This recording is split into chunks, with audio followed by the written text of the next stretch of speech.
Santo día, queridos legionarios, en este nuevo día 12 de noviembre del 2022, que Dios nos regala para hacer méritos para la vida eterna mediante el auxilio de su divina gracia. Por eso, como costumbre, comenzamos pidiendo esa misma gracia para realizar esta sexta reflexión sobre la Legión de María, para que esta labor sea para su mayor gloria y bien de la Legión de María. Lo hacemos con las oraciones que usa la Legión en sus reuniones. En el nombre del Padre, del Hijo y del Espíritu Santo. Amén. Ven, Espíritu Santo, llena los corazones de tus fieles y enciende en ellos la llama de tu amor. Envía, Señor, tu Espíritu y todo será creado y renovarás la faz de la tierra. Oh Dios, Padre nuestro, derrama los dones de tu Espíritu sobre el mundo. Enviaste al Espíritu a tu Iglesia para iniciar la enseñanza del Evangelio. Que sea ahora tu Espíritu el que continúe trabajando en el mundo a través de los corazones de todos los que creen en ti, por Cristo nuestro Señor. Amén. Señor, ábreme los labios, y mi boca proclamará tu alabanza. Dios mío, ven en mi auxilio. Señor, date prisa en socorrerme. Gloria al Padre, al Hijo y al Espíritu Santo, como era en el principio, ahora y siempre, por los siglos de los siglos. Amén. Estamos entonces en el discurso del Santo Padre, el Papa Juan Pablo II, a un grupo de legionarios.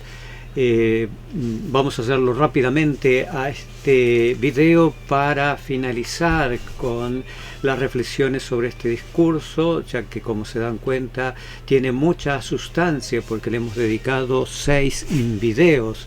Pero son sumamente importantes las palabras del Santo Padre, primero porque es el Papa, el puesto por nuestro Señor Jesucristo, para guiar a su Iglesia,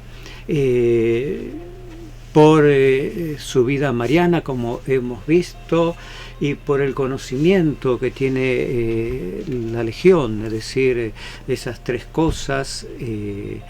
Un papa mariano, un papa que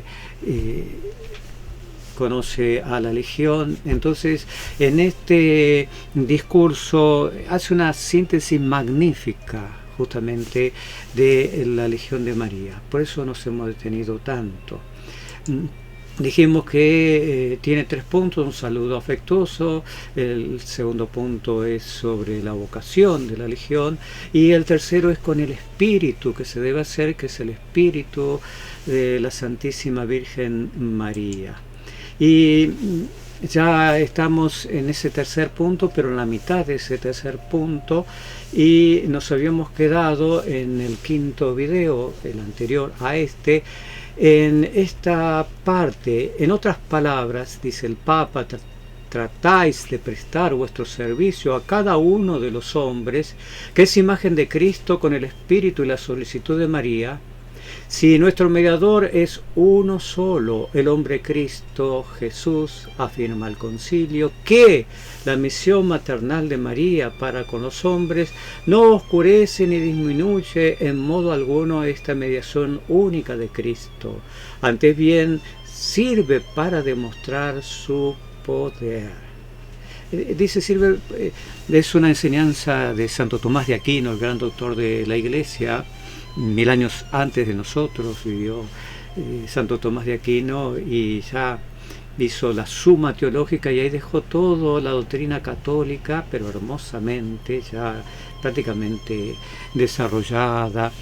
El Concilio de Trento, que son 400 años después de él, un poco más todavía, justamente va a tener la Suma Teológica en su mesa, y la Biblia, y ahí es el que más definiciones dio de todos los concilios, definiciones escáteri, como dijimos, definiciones dogmáticas, verdades de fe sí o sí, si no quedamos excomulgados, el Concilio de Trento.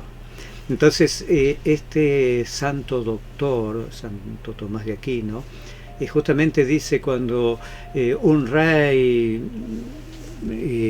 usa de vicarios de otros que él delega y pone en lugar de él está en la sede de su imperio, pero su imperio es muy vasto, entonces en cada región de su imperio pone sus delegados, sus vicarios y todo lo demás.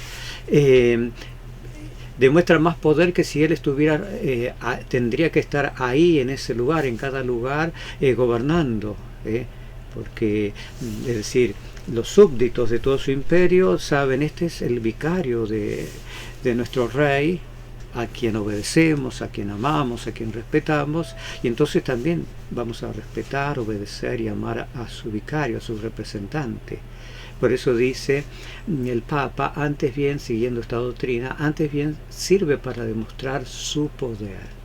Es decir, al contrario, la Virgen no le quita nada a nuestro Señor Jesucristo, sino que muestra todavía su grandeza, ¿no es cierto? Se eligió una madre que no podemos, dice San Luis María Griñón de Montfort, en un librito que se llama El secreto de María, muy grande, también se lo recomiendo, que Dios, especialmente el Espíritu Santo, por eso el secreto de María, se han guardado para sí, se han reservado para sí el conocimiento de la Virgen como un secreto. Es tan grande lo de la Virgen que nosotros llegamos a conocerla y un montón de cosas, pero la mayor parte de su grandeza queda oculta porque es algo ya propio para Dios. Entonces no le quita nada, sino que la devoción a la Virgen, la Santísima Virgen, muestra la grandeza de Dios. Dios no se enfrentó, como a veces ponen falsas religiones y filosofías, una lucha entre el bien y el mal. Dios no se enfrentó al demonio. Si hay algún enfrentamiento con el demonio, lo vemos que son los ángeles, los iguales a los demonios, ya que los demonios son ángeles, pero rebeldes, y lo vemos a San Miguel Arcángel luchando contra el demonio, hay cosas así. No tiene que Dios ir a luchar contra los demonios, es tanto su poder, ¿no es cierto?, que delega. Muy bien, antes bien sirve para demostrar su poder. Entonces vamos a ver estas palabras, las primeras, las que habíamos dicho, prestar vuestro servicio a cada hombre que es imagen de Cristo con el espíritu y la solicitud de María. Grábense esto, porque la Virgen, la Legión de María lo tiene bien grabado, de ahí lo toma el Papa, en lo que se llama todo el manual, pero hay 4 ordenanzas fijas, ahí lo ven en la imagen, ¿no es cierto? Destacamos la tercera porque de eso se trata, pero la primera dice la asistencia puntual y regular a la Junta, por eso en la parte de la izquierda de la imagen hay un reloj para la primera. El rezo diario de la catena de legiones sería lo que el legionario hace siempre, todos los días, porque es diario. Y lo que vamos a ver es esta tercera, que aparece la imagen de la Virgen, y la cuarta dice absoluto secreto por el carácter confidencial de los asuntos que se tratan en la Junta, o de lo que se conoce a través de los contactos personales, de las visitas. Pero a nosotros nos interesa la ordenanza tercera de la Legión, que como ustedes ven ahí, en la parte ya en verde, en la parte derecha, está en el capítulo 18 del manual y es el punto 7, ahí pueden encontrar todo. Nos quedamos entonces en ese punto 3, que dice lo mismo que está escrito ahí en la imagen, donde está la imagen de la Virgen. Dice la ejecución de un trabajo legionario activo, esa es una ordenanza, la Legión le pide a sus legionarios, es una orden fija, la ejecución de un trabajo legionario activo. El legionario va a trabajar y sólido, y más el manual explica que tiene que ser por lo menos 2 horas, pero no, lo que nos queremos quedar con es con el espíritu, no con todo lo otro que ya en su momento explicaremos. Hecho con espíritu, esto es lo que resalta el Papa, hecho con espíritu de fe en unión con María. en forma tal que en las personas por quienes trabaja y en sus propios compañeros, María, la Santísima Virgen María, María, vea y sirva a la persona de nuestro Señor Jesucristo. María, vea y sirva a la persona de nuestro Señor Jesucristo. ¿Qué quiere decir esto? Que el legionario tiene que ser una encarnación de la Santísima Virgen. Eso, una encarnación de la Santísima Virgen. Y cualquier persona tiene que ser tratada como nuestro Señor Jesucristo.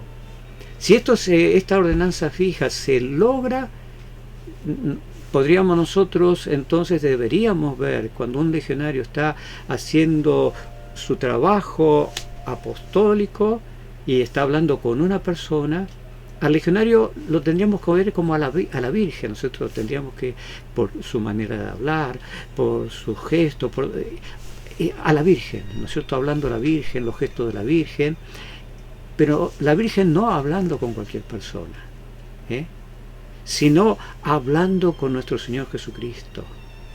¿Cómo trataría la Virgen a su Hijo, ¿no es cierto? Con ese amor que no podemos ni imaginar. Eso lo dice el Papa, porque lo dice la Legión, ¿no es cierto? Muy bien. Dice el Evangelio de San Mateo en el capítulo 25, ahí está desde los versículos 37 al 40, pero yo les voy a leer, no lo quise poner para no hacernos largo, un poquito anterior, desde el 31, San Mateo capítulo 25, yo comienzo la lectura desde el 31 y voy a terminar en el 40. Y cuando el Hijo del Hombre venga en su gloria, dice el Evangelio de San Mateo en este capítulo 25, desde el 31, y todos los ángeles con él, entonces se sentará sobre el trono de su gloria, es decir, juicio final. Y serán reunidos delante de él todas las naciones. Entonces apartará los unos de los otros, como aparta el pastor las ovejas de los cabritos. Pondrá las ovejas a su derecha y a los cabritos a su izquierda. Entonces el rey dirá a los que están a su derecha: venid benditos de mi Padre, heredad el reino preparado para vosotros desde la fundación del mundo, porque tuve hambre y me diste de comer, tuve sed y me diste de beber, fui forastero y me recogisteis, estuve desnudo y me cubristeis, enfermo y me visitasteis, estuve en la cárcel y viniste a mí. Y entonces, ahora lo que ustedes están viendo en la imagen, entonces los justos le responderán diciendo: Señor, ¿cuándo te vimos hambriento y te sustentamos, o sediento y te dimos de beber? ¿Y cuándo te vimos forastero y te recogimos, o desnudo y te cubrimos? ¿O cuándo te vimos enfermo o en la cárcel y te vinimos a ti o a ver? Y entonces el rey les dirá: de cierto os digo que cuando lo hicisteis a uno de estos mis hermanos más pequeños, a mí lo hicisteis. A mí lo hicisteis. Y ahí entonces ven, miren, la imagen que está a la derecha es la Santísima Virgen bajo su advocación de Nuestra Señora de Guadalupe, y en un hecho que realizó justamente en esas apariciones en México, cuando se le apareció a Juan Diego, o San Juan Diego, pero ese que está tirado, acostado, no es San Juan Diego, sino su tío Bernardino. Él estaba enfermo, como muchos saben, y la Virgen se le apareció. Juan Diego le dijo: mi tío está enfermo. La Virgen y ella le dice, pero las palabras más hermosas, pero lo dejaremos para más adelante. Hermosísimas esas palabras: hijo mío, nada te preocupe. Entonces, mientras San Juan Diego va a hacer el encargo que la Virgen le dijo, contento porque la Virgen le aseguró que su tío estaba bien, ella entonces se le aparece a Bernardino y lo cura. Y entonces, ¿por qué ponemos esa imagen de esto, no es cierto? Porque nuestro Señor Jesucristo en San Mateo dice si nosotros nos acercamos a una persona y hacemos algo en bien de esa persona, y el mayor bien que se le puede hacer a una persona es inculcarle la fe, porque con la fe esa persona se salva. Con la salud se va a morir, sin la salud también se va a morir, ¿no es cierto? Bernardino, aunque la Virgen lo salvó, quedó perfecto, ya está muerto, es algo temporal, no es algo eterno. La fe nos da la eternidad, estemos sanos, estemos enfermos, seamos ricos, seamos pobres, seamos muy apreciados, seamos despreciados, tengamos honores, no tengamos honores. Si tenemos lo más importante, que es la fe, vamos a alcanzar la salvación. Si no la tenemos, no alcanzamos la salvación. Entonces, ven, nuestro Señor Jesucristo dice, cuando hiciste algo por alguien, por el bien de ese alguien, como ahí dice en San Mateo, conmigo lo hiciste. Pero la Legión que dice, y la espiritualidad que nos ha presentado San Luis Griñón de Montfort, la espiritualidad que vivió en profundidad el Papa San Juan Pablo II, que si nosotros lo hacemos todo a través de la Santísima Virgen, todo va a ser mejor. Aún todas estas obras, porque si la Virgen en Papa, en unión, dice la tercera ordenanza fija, y lo dice también el Papa, con el Espíritu de María, hacemos eso, entonces aún haciendo una obra material, ¿no es cierto?, de dar un vaso, de visitar, algo que hace la Legión de María con mucha frecuencia, visitar, hoy que hay tanto individualismo, tanto egoísmo, que cada uno piensa en sí mismo, y entonces, bueno, ¿en qué voy a ocupar el tiempo para mi beneficio? El legionario justamente, ¿cuántas horas de servicio legionario ocupa? Recién decíamos 2 horas, le pide la Legión semanalmente. ¿Cuántas horas, no es cierto?, que podría dedicar, como dicen muchos, el tiempo es oro, entonces para trabajar, para hacer dinero, la dedica justamente para llevar la fe a un alma, y lo hace a través de una visita, entonces ve una cuestión humana, como la Virgen visita, que también, si lo hace con esas virtudes de la Virgen, la sola visita ya es un bien para esa persona, y si le transmite la fe, ¿no es cierto?, bueno, el bien no lo podemos ni imaginar. Muy bien, entonces todo lo que alaba nuestro Señor Jesucristo, de estos que van a la vida eterna, ¿no es cierto?, porque hicieron esa obra en favor de un ser humano, porque ese ser humano, en cada ser humano está la imagen de Cristo.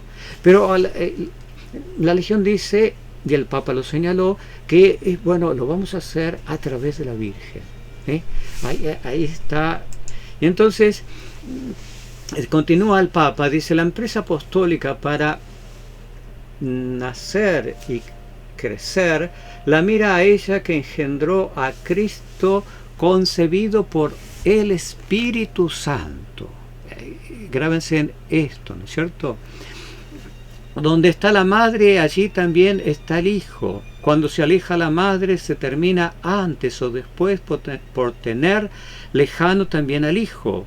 Por algo hoy en diversos sectores de la sociedad secularizada, que se ha olvidado de Dios, se registra una crisis difusa de la fe en Dios, precedida por una caída de la devoción a la Virgen Madre.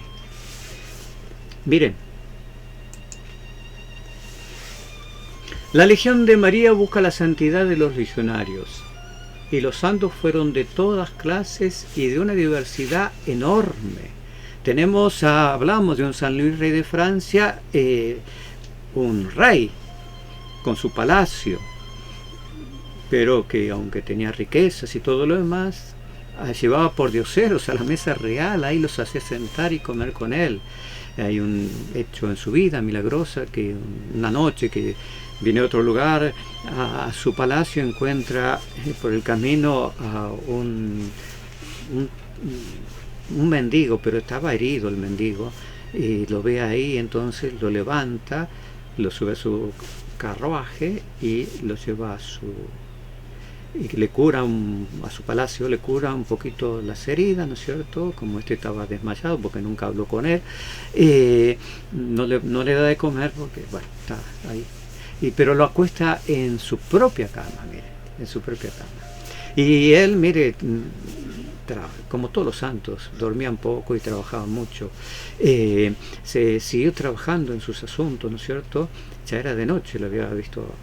Y en un momento, miren, la preocupación, y este hombre habrá recobrado la conciencia y fue nuevamente a su habitación para ver cómo estaba. ¿Y qué vio?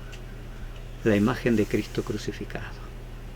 A Cristo extendido así, ¿no es cierto? Pero con su corona de espina, con las heridas.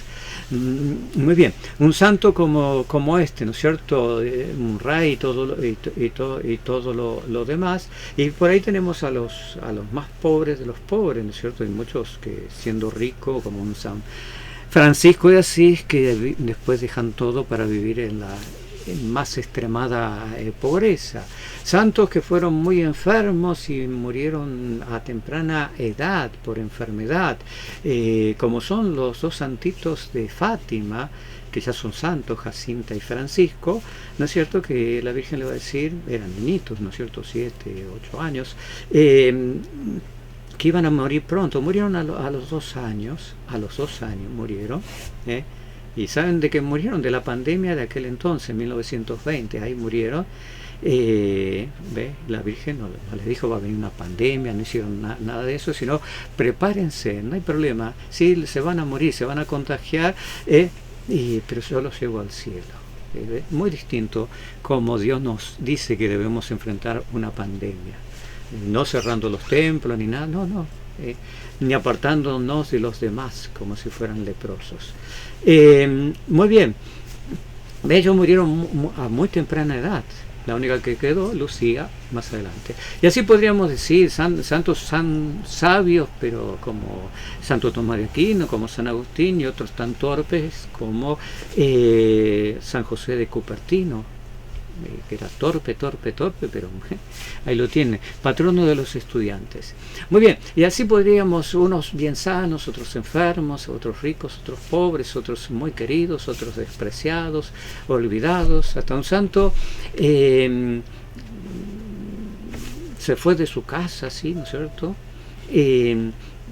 Después nadie lo reconoció porque llevaba una vida así de pobre y todo lo demás, y terminó viviendo en su propia casa debajo del espacio que hace una escalera, ese triángulo que queda, ¿no es cierto?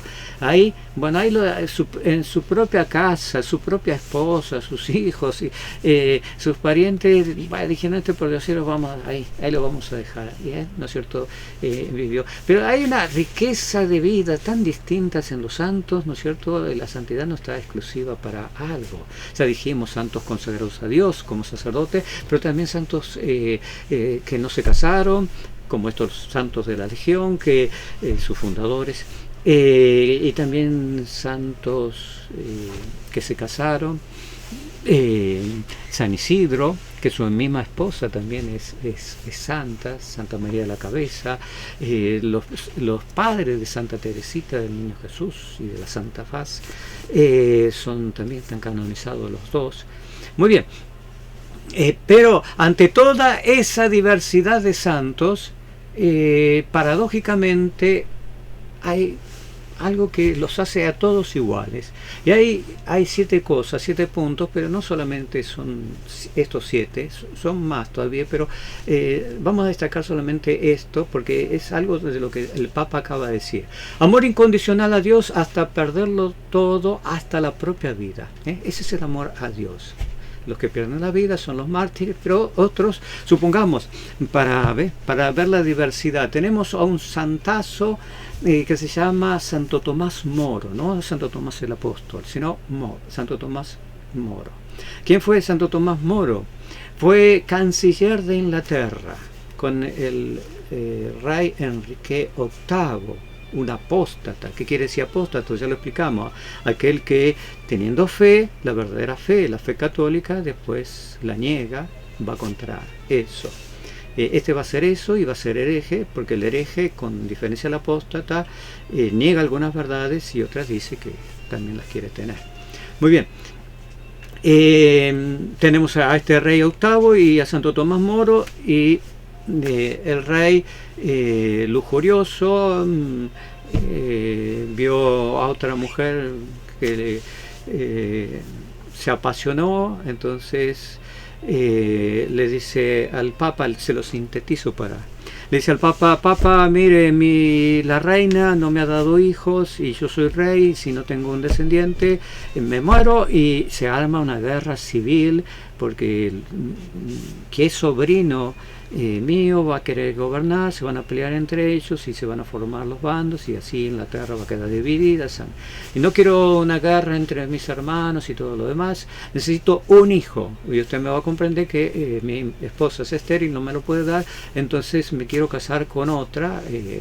Muy bien, la otra era Ana Bolena. El Papa le dice que no, porque si estaba casado por iglesia, eso no está en su poder. Hay cosas que son de derecho divino que el Papa no los puede cambiar. Los 10 mandamientos son derecho divino y el Papa eso no lo puede cambiar. Hay otras cosas que son derecho eclesiástico, eso que le dijo nuestro Señor Jesucristo: todo lo que tú ates en la tierra quedará atado en el cielo, y lo que tú desates en la tierra quedará desatado en el cielo. Bueno, todo lo de derecho eclesiástico, sí. Supongamos, antes se hacía ayuno para tomar la Eucaristía, desde la noche anterior no se comía nada hasta que la persona comulgara para estar en ayuno. Hoy la Iglesia, en derecho eclesiástico, dijo: no, vamos a reducirlo a 1 hora. Y así podríamos un montón de cosas, pero se nos hace largo el video. Muy bien, entonces el Papa le dice: no te puedo dar el divorcio, estás bien casado, entonces eso es válido y se terminó. Lo que Dios unió no lo puede separar el hombre, yo no lo puedo separar. Eso es derecho divino, no es derecho eclesiástico. Algunos dirán: pero si la Iglesia está dando nulidad, algunos dicen anulando, pero no es eso, no es anular, nulidad. Una cosa es que la Iglesia diga: cuando ustedes se casaron, Dios no los casó porque no hicieron las cosas como se debían, entonces dice nulo, lo que ustedes hicieron es nulo. Es decir, yo me voy a confesar, tengo 3 pecados, digo 2 que son mortales, y el tercero, que es mortal, faltar a misa el domingo. No se lo digo al sacerdote porque sé que si el sacerdote, como que me estoy confesando, si le digo que falte a misa, va a empezar a los gritos y no sé todo lo que me va a decir. Entonces, por temor, no le digo, y le digo los otros 2. Me confesé mal, tenía que decir los 3, por más que el sacerdote me grite y todo lo demás. Por confesarme mal, Dios no me perdonó ni los 2 que dije.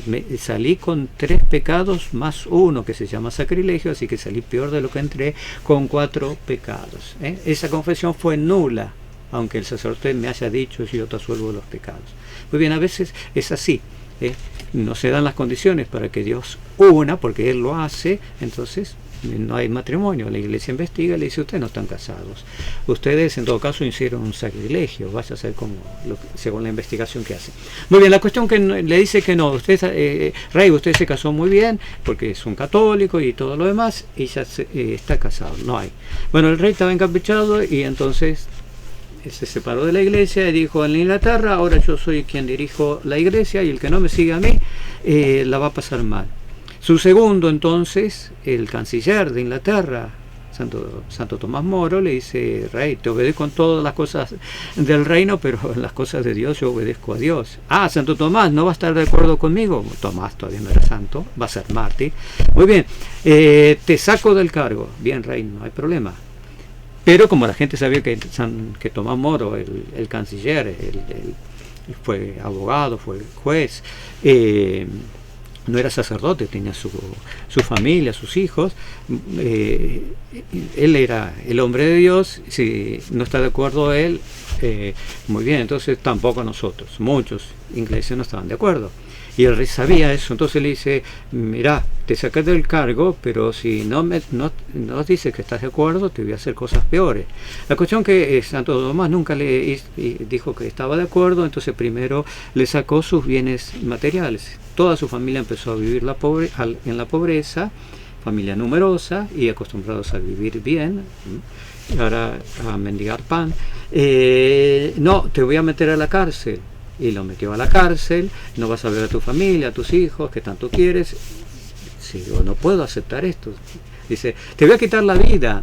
Bueno, sí, le quitó la vida, es mártir, ¿no es cierto? Pero siempre dijo, lo que el rey está haciendo está mal. Si está bien casado, y el Papa le dice que nadie lo puede ya divorciar, separar, si tengo que morir por defender esa verdad, la muero. Muy bien. Pero aún, ¿no es cierto? Ve, todos estos santos tienen un amor hasta perder la propia vida. Y San Francisco de Asís quiso hacer eso, por eso se fue a tierra de musulmanes para que lo mataran y poder dar la vida, tenía un deseo. Santa Teresa de Jesús a los 12 años, 1500, se escapó con su primo de la casa haciendo 11 años, algo así, porque también querían, como San Francisco de Asís, aunque San Francisco lo hizo 500 años antes que ella, irse a tierra de moros para morir mártir. Cuando los encontraron por el camino, que lo andaban buscando, su tío le preguntó, que es el que los encontró, ¿por qué quieren hacer esto? Y Santa Teresa que les dijo, ¿por qué quieren morir tan temprano? Porque quiero ver a Dios. Miren, ¿ve? Un amor incondicional a Dios, un amor a la cruz, por amor a Jesucristo, porque está crucificado. Si Cristo no estuviera crucificado, ningún santo le hubiera amado la cruz, pero Él está crucificado y nos invitó a seguirlo. Amor y fidelidad a la Iglesia, que dijo Santa Teresa, ¿no es cierto?, en tiempo de Lutero, ella estuvo ahí, todo su auge, dijo, y aunque hizo justamente, estuvo de acuerdo con algunas cosas de Lutero que había que cambiar en la iglesia, pero ella lo hizo dentro de la iglesia, siendo una santa, reformando el Carmelo para que fueran más santos, y sus últimas frases cuando murió dijo, muero hija de la iglesia, muero hija de la iglesia.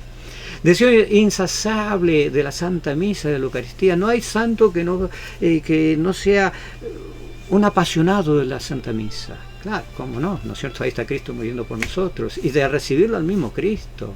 De la vida sacramental, ¿no es cierto? Santa Rosa de Lima se confesaba 2 veces al día. Y no fastidiaba a sus confesores porque las confesiones de ella, de escucharla, era una maravilla, era vida de oración profunda. No hay santo sin oración. Odio al pecado, amor al pecador, pero para llevarlo a la conversión, para darle el verdadero bien. Le voy a dar un pedazo de pan y lo voy a dejar en pecado, no tiene ningún sentido. Y pusimos a lo último, no porque sea lo último, devoción amorosa a la Santísima Virgen. No hay santo que no haya tenido una devoción a la Virgen, pero ve como la de San Luis Guiñón de Montfort, como la de la Santísima Virgen, pero todos por igual, como el Papa, ¿no es cierto? Lo pusimos a lo último simplemente porque justamente el Papa dice eso en esas últimas palabras que daba acá. Por algo hoy en diversos sectores de la sociedad secularizada que no tienen a Dios, se registra una crisis difusa de la fe en Dios precedida por la caída de la devoción a la Santísima Virgen. Primero se pierde la devoción a la Virgen, y la devoción a la Virgen es un signo de la santidad, de que vamos, los santos dicen, la devoción a la Virgen es un signo de ser de aquellos que dice la Sagrada Escritura y los dice San Pablo, ¿no es cierto?, los predestinados a la salvación, predestinados, Dios que vive en la eternidad, en el tiempo, ya saben lo que es, se van a salvar, los predestinados. ¿Quiere ser un predestinado?, decía San Agustín, aquellos que se afligían como en el tiempo de nuestro Señor Jesucristo, que le preguntaron si eran muchos los que se van a salvar.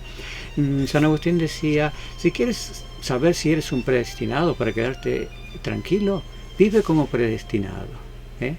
¿Y cómo viven los predestinados? Con con esos 7 puntos y otros más, pero esos son los más importantes. Si uno los tiene, hagan un examen de conciencia, quédense tranquilos, lo dice la Iglesia, lo dice uno de los grandes santos de la Iglesia, San Agustín. Entonces, vive como predestinado y vas a ser predestinado. Santísimo y Divinísimo Espíritu Santo. ¿Ven? El Espíritu Santo, acá está, las palabras o las letras T y U lo están tapando, pero ahí está. Y acá está, esta es la Santísima Trinidad, ¿no es cierto? Padre, Hijo y Espíritu Santo. Y el Espíritu Santo que dijimos, ¿no es cierto? Es el que en la Santísima Virgen, más grande que todos los santos, en su seno formó a Jesucristo en su humanidad, y ahí forma a los otros Cristos, que son los santos, también a través de la Santísima Virgen. Por eso el Papa termina diciendo: vuestra legión forma parte de los movimientos que se sienten comprometidos muy personalmente en la dilatación o el nacimiento de la fe a través de la difusión o de la reanudación de la devoción a María. Por eso sabrá afanarse la legión siempre para que con el amor a la Madre sea más conocido y amado el Hijo. ¿Ven? Entonces acá tenemos el Espíritu Santo, que de las tres personas, se dice así, Dios es uno solo, ¿no es cierto? Pero se le apropia al Padre, ¿no es cierto?, la creación, al Hijo la redención y al Espíritu Santo la santificación, la misión en particular que cada persona, siendo uno, siendo en todo igual, ¿no es cierto?, salvo en su relación que hay en la Santísima Trinidad entre las personas, uno es Padre, otro es Hijo y otro es Espíritu Santo, pero en todo igual, son el mismo ser divino, es uno solo, y ese único ser divino se da en 3 personas sin que haya división ni diferencia ni nada. Muy bien, pero en esa persona de tercera Santísima Trinidad, su misión, como el Hijo nos redimió, es la santificación. Y por eso entonces la Legión, que lo entiende muy bien, el Espíritu Santo, en su obra maestra, la Virgen María, entonces a través de ella, como lo dice la Iglesia, medianera de todas las gracias llegan por el Espíritu Santo, ¿no es cierto? El Hijo lo consideró con su redención, y el Espíritu Santo nos trae a través de la Virgen, y la Virgen las reparte. Esa es la imagen, ¿no es cierto?, que la Legión usa en sus juntas a la Santísima Virgen, que es la Inmaculada, pero a través de su advocación de la medalla milagrosa, repartiendo las gracias, medianera de todas las gracias, y entonces haciendo ver todos estos santos, todos los santos. Entonces dice el Papa: sea más conocida y amado el Hijo, que es camino, verdad y vida de cada uno de los hombres. En esta perspectiva de fe y de amor os imparto de corazón la bendición apostólica. Juan Pablo II. Muy bien, se nos fue el tiempo, pero se dan cuenta, esto es maravilloso, esto es... el Señor esté con ustedes, que la bendición de Dios Todopoderoso, Padre, Hijo y Espíritu Santo, descienda sobre ustedes y permanezca para siempre. Amén. Muchas cosas les dijo en la descripción del video.